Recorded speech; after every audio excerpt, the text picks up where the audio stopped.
Karong adlaw gisaulog ang All Saints Day apan nganong sagad kanato mobisita man sa mga samang nining adlaw aron mobisita sa mga mahal sa kinabuhi nga mitaliwana. Atong sayran sa report ni Chona Carion. Alang kanatong mga Katoliko, dili lang adlaw karon sa mga santos nga i-canonized o anaa sa listahan sa simbahang Katoliko. Apan ang mga minahal sa kinabuhi ilabi na ang mga namatay nga gipangbisita karong panahona aron modagkot og kandila, muhalad og buwak. Gani magdala pa kita og paboritong pagkaon sa mga namatay ato silang giila nga mga santos. Kinibisan pa man nga aduna sila mga diferensya sa ilang mga kinaiya.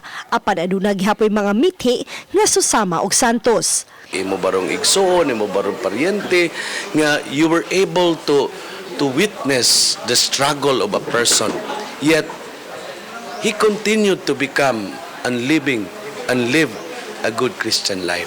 That is for us, although they had passed away, that is for us, they are living a good and a saintly life. Gidugang ni Father Uyaw nga dili basihan ang pagsimba matag adlaw apan ang imong pagpaningkamot og sakripisyo sa matag usa kanato nga magtarong.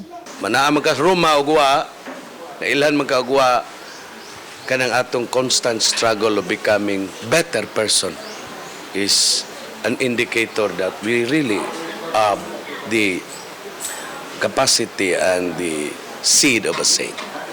Uban ni Renante Quiñones, Chona Carion, Balitang Bisdak.